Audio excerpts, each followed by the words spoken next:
we talking about practice. Not a game, not a game. We talking about practice.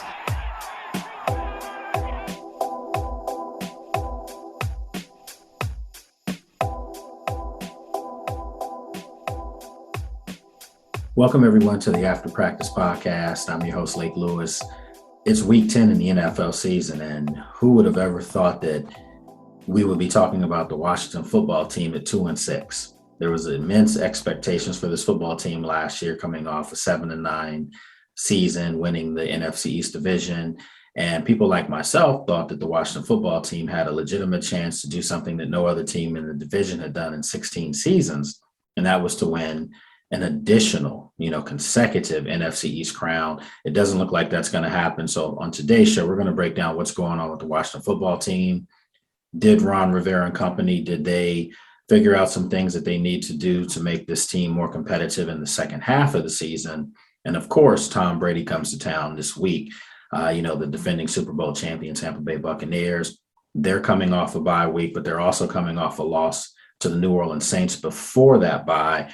So if you're the Washington football team, folks, it's going to be very, very daunting to get out of your 4-game winning streak and get a W. As always, folks, you can follow me on social media at Lake Lewis on Twitter, on Instagram and Facebook. It's Lake Lewis Jr.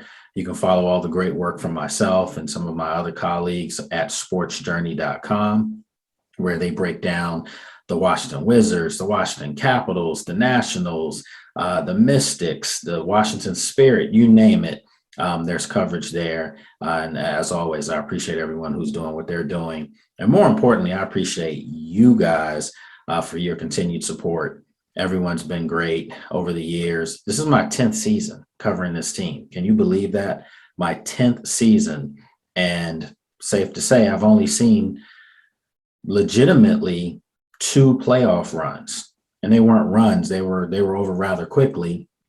Go back to 2012, RG3, they played the Seattle Seahawks at FedEx Field. The place was rocking. They go up 14-0 and boom, disaster strikes. You saw it right there. That was the game RG3 ended up tearing his knee up. He was never the same after that. And then a couple years later, 2015, I remember being in Philadelphia the night the Washington football team clinched the NFC East division. It was a festive locker room. Everyone was happy. They go out a week later, home game against the Green Bay Packers, come out strong. I remember Jordan Reed, tight end, scoring, and the place was rocking again at FedEx Field. And then the wheels fell off. And ever since that point, frankly, this has been just a football organization in total disarray. We know about the offseason, off the field drama, the unfortunate events that have happened, as far as the lawsuits, the name change, everything that has happened. And now it just seems like some of that drama is starting to surface again with the product on the field. We hope this coming Sunday that it'll be a lot different. So we're going to break all this stuff down. Look, we've got some great things going on with the podcast as well. I've got some great sponsors who are part of this right now. Evolution Basketball Training, they're part of it. We appreciate everything that they're doing as well. Of course, you see this right here, represent, International Sports Agency, my agent, Tabitha Plummer, appreciate everything you're doing for me out there. And then, of course, we've got some other things going on. Chill Skins. Listen, if you're looking for something to keep you cool, if you're hot, especially if you're in the gym, training, trying to get back that weight because, what's coming up, Thanksgiving. If you're trying to get back in shape, trying to take some pounds off, you're in the gym sweating, at least you should be. Well, guess what? Chill Skins has a great towel, that you can cool and keep it around your neck for a long time, for several hours. They've also got some other things, hats, shirts. You can go to the website, sportsjourney.com, and see the stuff that they have going on as well. So just a lot of different things, that I'm really excited about that we're building here. But with that said, 2-6, Washington football team. Who would have ever thought that we would be having this conversation? I know I didn't. I really felt like this football team was going to be a team that was capable of doing some really nice things. I really did. They made some offseason acquisitions, and it just hasn't worked out. It hasn't.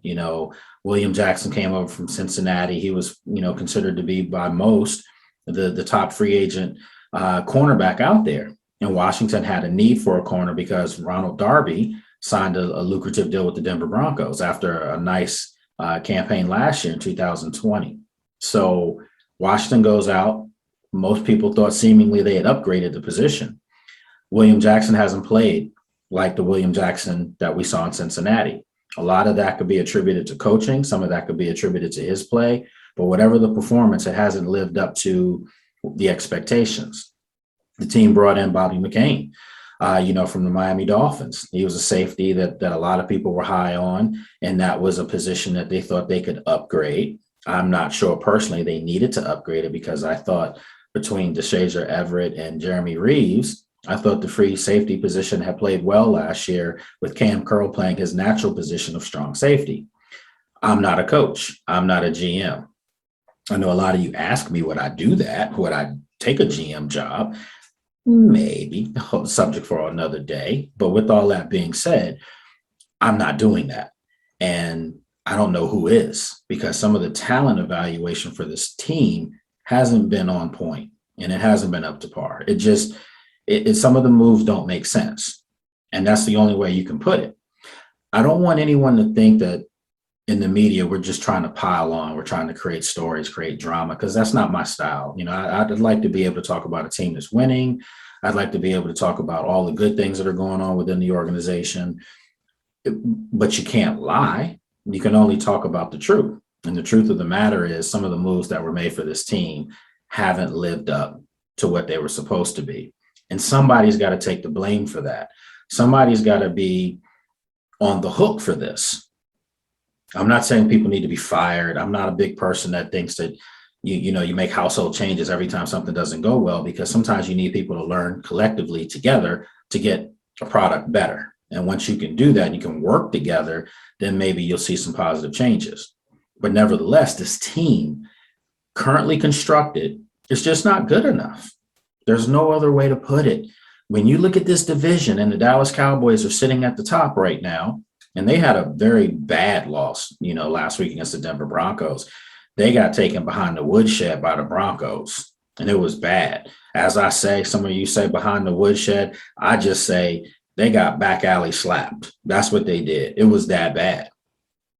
And now there's some, a little bit of doubt seeping in. Is Dallas a contender like I thought they were, or are they a pretender? We're going to find out over the next few weeks, because that's the team that's going to win the division. Make no mistake about it. There's no doubt in anyone's mind the Cowboys are winning the NFC East. The question is, can Washington, can the Giants, can the Eagles, can they come out and play better? Can they make it hard for Dallas? Can they make it better for themselves? We're at the point now where most fans don't want to see Washington win games because they want to see them get a high draft pick. They want to see them continue to go that route. I'm not a fan of you picking high every year, having high draft picks, because you know what that means? Come on, guys. It means that you suck. It means that you stink, that you're terrible, you're no good, and that's not what you want if you're a fan. You want to see something good. For me as a media person, I lost my fandom a long time ago, but I still cheer for hoping to cover a winner. You know how much better business would be right now? Listen, I'd be able to go out and not have to pay for my food. If they were winning, I'd be in more demand. That's just the way it is. Everybody wants to be associated with a winner. And like I said before, I've only been associated with two in my 10 years here. The year before I came here, I was covering the Ravens.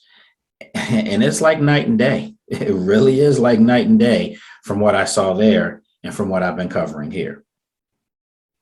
What does Washington have to do, in your opinion? I tweeted this out earlier this week. I tweeted out earlier this week. I'm going to pull up my phone here and read to you the tweet that I put out. And for my money, I was surprised with the responses that I got. A lot of you, as you always do, you guys know I appreciate you immensely. I love the fact that I can interact with the fans and we can have some great conversations, and sometimes agree to disagree, but it's still all love. It's still all respect. That's the way it's supposed to be. Okay. So I just tweeted out, what do you want to see from the Washington football team, in the second half of the season? And it just surprised me, obviously some of the answers. I'm looking down here, getting tongue tied here. But a lot of you were just like, you just want to see wins. Some of you said you want to see, a team being competitive. Some of you said you want to see guys playing like they care. I've always said, I can't say what's in a guy's mind. I can't say a guy's acting like he's ready to get to the club as opposed to get to the end zone. That's not for me to say. Maybe you missed out on that joke. That was a little funny joke, but that's not for me to say. But what I can say, these two eyes that I have, which still see pretty well at this age, hasn't seen good football. Your eyes haven't seen good football. You've seen it in spurts, but I'm not in the moral victories. When people are saying, oh, the defense has been playing much better over the past 2 games, they still lost. I mean, they still had an L hung on them. That's not good enough. And if you're starting to get into moral victories, that means you're starting to accept failure. You can't have that. You have to win the games you play. What did Herm Edwards say? Hello, you play to win the game. That's what you're, being paid a lot of money to do. And this football team's they've lost 4 straight games. That's not good enough. They've got to do better. They've got to find a way to run the football. Scott Turner at times crafts up nice plays and he's calling a decent game. And then he gets away from things. He gets away from the run. Then we start seeing an assortment of bubble screens. No one wants to see that. Be creative, but be aggressive at the same time. The ball is supposed to move vertically, not horizontally. And to me, I think this team goes sideways too many times. Added bonus could be, they're getting their tight end back, possibly. We'll find out today, obviously at practice. But, will Logan Thomas be back? If he comes back, that's going to be a big, big, big plus for this offense because he's a guy that operates underneath in the middle of the field. And, he's a guy that I thought had Pro Bowl potential. Naturally, a hamstring injury has sidelined him the majority of this season. But if he can come back and come back and be effective, it'll just open up the offensive playbook a little bit more, where maybe they can effectively run the ball and they don't have to key on 1 or 2 offensive players on the field. One of the things that I did want to bring up, and obviously by the time you're watching this, some things could have changed, today after practice, but would you entertain bringing in Odell Beckham? A lot of people are like, oh, no, he only wants to play for a contending team. I mean, the league has so much parity now. Who really is a true contender? I mean, we know the good teams, but is there really a great team out there? For me, the best team in the NFL right now is the Tampa Bay Buccaneers. And because they're the Super Bowl champion, until somebody takes that from them. Oh, and by the way, they have Tom Brady. So until somebody beats them straight up, knocks them out of, a playoff run, they're still the best team in the league. But there are other upstart teams. There are other teams that have great quarterback play that's going to take them far. But when you look at a team like maybe, say, the Kansas City Chiefs, Patrick Mahomes isn't playing great football right now. They're 5-4. They're finding ways to win ugly and stay afloat, but they're not playing great Super Bowl caliber football. There's not a lot of teams that are really doing that right now. The Los Angeles Rams were a team people were saying, look at them. And Tennessee goes out there without their starting running back and Derrick Henry. They bring in Adrian Peterson off the street. Should have never bought him off the street because for my money, he still should be here in Washington. That's just a whole nother story for a whole nother day. But with all that said, Adrian Peterson comes in, scores, moves up that chart, that all-time rushing list. It's a good move for them. But Tennessee pretty much goes into LA and beats up on the Rams. So then you ask yourself, what are the Rams? Are they that good? Is Green Bay that good? They lose in Kansas City. Naturally, Aaron Rodgers did not play. That whole story is a mess too. Shame on Aaron Rodgers. Shame on Aaron Rodgers. And also shame on the NFL for not coming down harder on Aaron Rodgers, because you can't have one of your best players setting that kind of precedent, basically not being in what's the word I'm looking for, in tune, so to speak, with the rules for COVID. You can't have that. And the NFL fined the guy $15,000. He's making what, 40, $50 million a year. Come on, man. That's like me going down the street to the 7-Eleven, and buying some food for $15 or getting some gas for $15. That's not a fine. That's a luxury. So the NFL, shame on you for doing that. We're not going to talk about that, though. We're talking about Washington and where they are with these other teams. Okay. 2-6. If I were to ask you right now, what were your expectations at week 10 coming off a bye? What record did you foresee the Washington football team having? Got something different for you now, folks. You can actually email the show. You can email it as soon as you see it, as soon as you watch it, anything you want, as opposed to reaching out to me via social media, or on sportsjourney.com. You can just email me or email the show at afterpractice@sportsjourney.com. So, we tried to merge both together there. So afterpractice@sportsjourney.com. Email me your thoughts on anything. It just doesn't have to be this question. It could be anything. But what did you think the Washington football team, where did you think they were going to be at this point? Myself, I'd say not 2-6, that's for sure.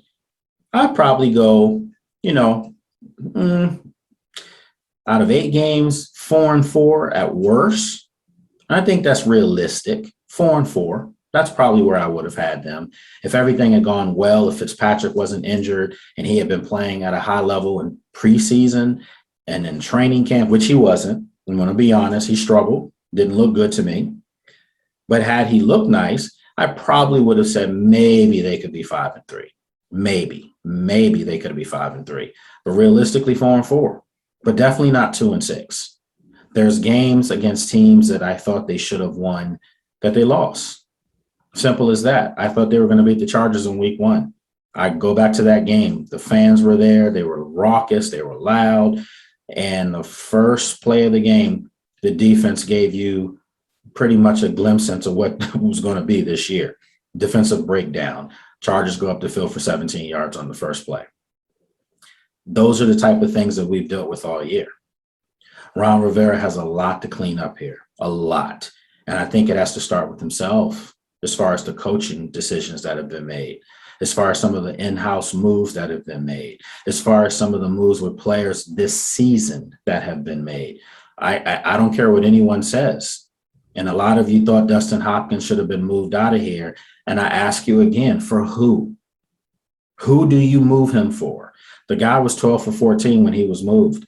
He had an 84% kicking percentage for his career. That's not bad at all. And for the life of me, it's not like he was kicking every kick to win or lose a game. They were never in contention to do those things. He had that one time this year, and he made it. I know some of you are going to say, well, he missed the other one, but no, he didn't, because the Giants jumped off sides. It's part of the game. Penalty, you kick it over. When it counted, he made it. They won that game. So you move him and you bring in a guy and blew it, who, I'm not going to even use that pun because I think that's tacky, by the way. It's corny. But he didn't perform well. Couldn't get the ball up off the ground, basically. But that was a decision made by the coach. So before I throw the blame on Blewett, I'm going to throw the blame on the coach, who told us vehemently in front of us in this media room that he will, stick to that. That's his decision. He told us a week ago, right before the bye, that for now, that's their kicker. Blewett was their kicker. They'd have to look at some things and figure out some things to get it better.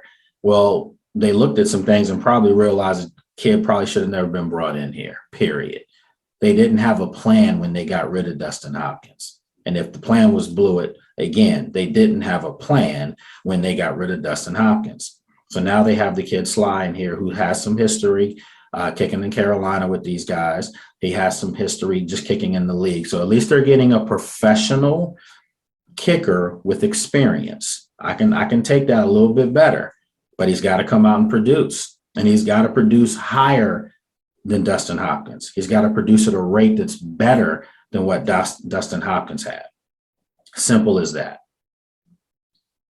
9-point underdogs are the Washington football team against the Tampa Bay Buccaneers this Sunday, 1:00 at FedEx Field. I'll be there giving you guys game updates as I always do. 9-point underdogs. I don't know if they cover that. I don't know if they cover the spread. I think Tampa's going to come in here upset because of the loss and the way they performed against the New Orleans Saints. I also think Tampa realizes that with the injury to Jameis Winston now with New Orleans, within their division and the come up of the Atlanta Falcons, who are playing really well under Arthur Smith, I think Tampa understands that these are the type of games they've got to put a bad team to sleep early. They should be rocking them in the cradle to sleep in the first quarter. I mean, they should get this out of the way, take them out their misery. Don't prolong this. Take them out in the woods, off them. Bottom line. That's what they're going to have to do against the Washington football team. They don't want to let a bad team hang around.